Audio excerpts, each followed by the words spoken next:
Shukrani, kwanza nitoe shukrani zangu kwa Mungu kwa sababu bila yeye isingekuwa kitu, kwa sababu ametuamsha salama na tulikuwa tayari kwa ajili ya mchezo. Pia mchezo ulikuwa mzuri, mchezo ulikuwa mgumu, mchezo ulikuwa kama mnavyoona kwa sababu tulihitaji pointi 3 na mwalimu alitupa hamasa kwamba tuende tukatafute pointi 3. Mchezo ulikuwa mzuri kwa vyote vile. Nashukuru Mungu tumebuka na ushindi. Kwangu mimi nishukuru walimu kwa sababu walimu wameniamini, wamenipa nafasi, imenipa confidence, imenipa kujiamini zaidi.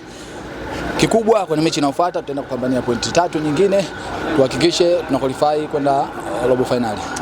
Napenda kuwashukuru sana kwa sababu wamekuwa wanatunga mkono kwenye matokeo ya kila aina na wamekuwa nyuma yetu sisi.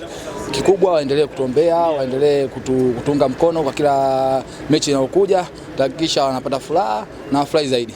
Kwangu mimi naiona nafasi ipo na kwa wachezaji wenzangu wote tunaamini nafasi ipo na tutapambana kadri ya uwezo tuhakikishe tunaenda robo finali.